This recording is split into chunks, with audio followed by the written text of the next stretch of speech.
এই নিয়ম কি শুধু সরকারি আইসিডিএস এর জন্য না এনজিও পরিচালিত উভয় ধরনের আইসিডিএস এর জন্য তা জানবো এই ভিডিওতে। হ্যালো ফ্রেন্ডস, আজকে আবার একটি নতুন ভিডিও নিয়ে হাজির হয়েছি। এই ভিডিওতে বলবো পশ্চিমবঙ্গের সমস্ত অঙ্গনওয়াড়ি কর্মী এবং সহায়কদের জন্য রাজ্য সরকারের তরফ থেকে একটি বিরাট বড় সুখবর চলে এসেছে। আপনারা দীর্ঘদিন ধরে যে দাবি জানিয়ে আসছিলেন তাতে সিলমোহর দিল রাজ্য সরকার। প্রত্যেকের অতিরিক্ত সাম্মানিক বা টাকা এক ধাক্কায় 5,000 টাকা বাড়িয়ে দিয়েছে। হ্যাঁ, আপনারা ঠিকই শুনেছেন। আজ আমরা এই ভিডিওতে সরাসরি সরকারের যে নোটিফিকেশন অর্থাৎ পশ্চিমবঙ্গ সরকারের নারী শিশু কল্যাণ এবং সমাজ কল্যাণ দপ্তর কলকাতা থেকে যে অফিসিয়াল নোটিশটি জারি হয়েছে সেটি এই ভিডিওতে সম্পূর্ণ আপনাদের দেখাবো।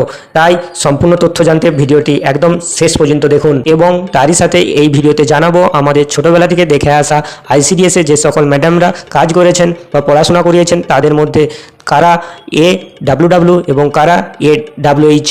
তো প্রথমেই বলি AWW অর্থাৎ অঙ্গনওয়াড়ি ওয়ার্কার বা অঙ্গনওয়াড়ি কর্মী। এটি অঙ্গনওয়াড়ির কেন্দ্রের মূল দায়িত্বে থাকা প্রধান কর্মীকে AWW বা অঙ্গনওয়াড়ি কর্মী বলা হয়।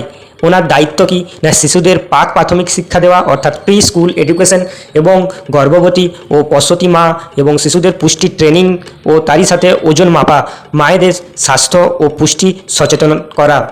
এবং AWH বা অঙ্গনওয়াড়ি হেল্পার কাদেরকে বলা হয় না অঙ্গনওয়াড়ি কর্মীকে সাহায্য করার জন্য যিনি নিযুক্ত থাকেন তাকে AWH বা অঙ্গনওয়াড়ি হেল্পার বা অঙ্গনওয়াড়ি সহায়িকা বলা হয়। মূল দায়িত্ব ওনার কি না শিশুদের বাড়ি থেকে কেন্দ্রে নিয়ে আসা এবং নিরাপদে বাড়ি পৌঁছে দেওয়া এবং কেন্দ্রের শিশুদের জন্য পুষ্টিকর রান্না করা এবং খাবার পরিবেশন করা, তারই সাথে কেন্দ্রটি পরিষ্কার পরিচ্ছন্ন রাখা এবং শিশুদের ব্যক্তিগত পরিচ্ছন্নতায় সাহায্য করা। সংক্ষেপে বলতে গেলে AWW হলো কেন্দ্রের শিক্ষিকা ও ব্যবস্থাপক, আর AWH হলেন ওনার সহায়িকা বা রান্নার কাজে সাহায্যকারী কর্মী। বন্ধুরা, বিস্তারিত হিসাবে যাওয়ার আগে আমাদের একটা বিষয় জানা দরকার। আইসিডিএস প্রকল্পের টাকা কেন্দ্র ও রাজ্য সরকারের মধ্যে 60:40 অনুপাতে ভাগ হয়ে আছে, অর্থাৎ কেন্দ্র সরকার দিবে 60% এবং রাজ্য সরকার দিবে 40%। কিন্তু রাজ্য সরকার তার নিজস্ব বাজেট থেকেও এই কর্মীদের একটি অতিরিক্ত সাম্মানিক দিয়ে থাকে। দীর্ঘদিন ধরে মূল্যবৃদ্ধির বাজারে এই সাম্মানিক বাড়ানোর একটা দাবি উঠেছিল, আর সেই দাবিতে স্বীকৃতি দিলেন রাজ্য সরকার। চলুন এবার সরাসরি স্ক্রিনে গিয়ে অফিসিয়াল নোটিশটি দেখে নেওয়া যাক। বন্ধুরা, এখন আপনারা স্ক্রিনে যে সরকারি চিঠিটি দেখতে পাচ্ছেন এটি অত্যন্ত গুরুত্বপূর্ণ একটি নথি। এটি জারি হয়েছে পশ্চিমবঙ্গ সরকারের department of women and child development and social welfare অর্থাৎ নারী শিশু বিভাগ ও সমাজ কল্যাণ দপ্তর থেকে। এবারে আসি সবচেয়ে গুরুত্বপূর্ণ প্রশ্নে, কার কত টাকা বৃদ্ধি পেল এবং নতুন সাম্মানিক কত হলো। চিঠির মাঝের প্যারাগ্রাফটি ভালো করে দেখুন। এখানে বলা হচ্ছে মহামান্য রাজ্যপালের নির্দেশ অনুসারে এই অতিরিক্ত সাম্মানিক প্রতি মাসে 5,000 টাকা বৃদ্ধি করা হলো। এই নিয়মটি সরকারি এবং এনজিও দ্বারা পরিচালিত উভয় ধরনের আইসিডিএস প্রকল্পের জন্যই প্রযোজ্য। তাহলে হিসাবটা কেমন দাঁড়ালো চলুন একটু দেখে নেওয়া যাক। অঙ্গনওয়াড়ি কর্মী অর্থাৎ AWW ওনাদের এতদিন পর্যন্ত রাজ্য সরকারের তরফ থেকে সাম্মানিক দেওয়া হতো 4,500 টাকা। এখন তার সাথে আরও নতুন 5,000 টাকা যোগ করা হচ্ছে, অর্থাৎ 9,500 টাকা এখন প্রতি মাসের ওনাদের সাম্মানিক। এবং তারই সাথে অঙ্গনওয়াড়ি সহায়িকা এতদিন ওনাদের 4,550 টাকা সাম্মানিক দেওয়া হতো অতিরিক্ত, এখন তার সাথে আরও 5,000 টাকা যুক্ত হয়েছে, অর্থাৎ এখন 9,550 টাকা প্রতি মাসে।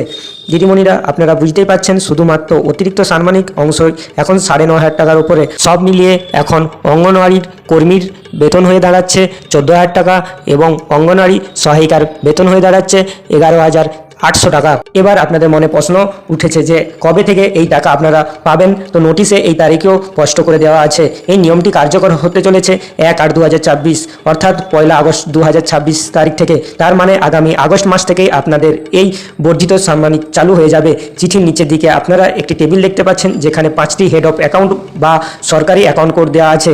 সাধারণত এখান থেকেই আপনাদের টাকা দেওয়া হবে। 1 থেকে 3 নম্বর যে কোডগুলি দেওয়া হলো সেগুলি হলো সরকারি প্রজেক্টের জন্য এবং 4 থেকে 5 নম্বর কোডগুলি হলো এনজিও চালিত প্রজেক্টের জন্য, অর্থাৎ টাকার জোগান নিয়ে কোনো সমস্যা নেই, বাজেটে ইতিমধ্যে পাস হয়ে গেছে। বন্ধুরা, রাজ্য সরকারের এই সিদ্ধান্ত নিশ্চিতভাবেই আমাদের রাজ্যের লক্ষাধিক অঙ্গনওয়াড়ি কর্মী ও সহায়িকাদের পরিবারের একটি বড় স্বস্তি এনে দেবে। এই মূল্যবৃদ্ধির বাজারে 5,000 টাকা বৃদ্ধি অত্যন্ত ইতিবাচক একটি পদক্ষেপ।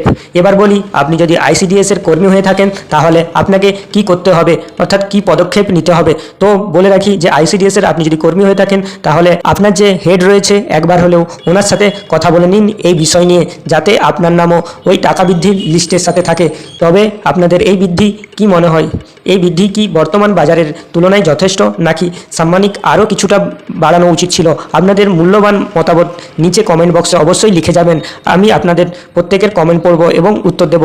ভিডিওটি যদি আপনাদের ভালো লেগে থাকে এবং তথ্যটি যদি আপনাদের কাজের মনে হয় তবে ভিডিওটি অবশ্যই একটি লাইক করবেন। আর হ্যাঁ, অবশ্যই তোমার পরিচিত যে আয়াকর্মী এবং আয়া দিদিমণিরা রয়েছে তাদের সাথে এই ভিডিওটি শেয়ার করে দিন। এই আনন্দের খুশিটি তাদের সাথেও আপনিও ভাগ করে নিন। যদি এই ভিডিওটি ভালো লেগে থাকে অবশ্যই চ্যানেলটিকে সাবস্ক্রাইব করে রাখবেন পরবর্তী নতুন আপডেটের জন্য। আজ তবে এই পর্যন্ত, দেখা হচ্ছে নতুন ভিডিওতে।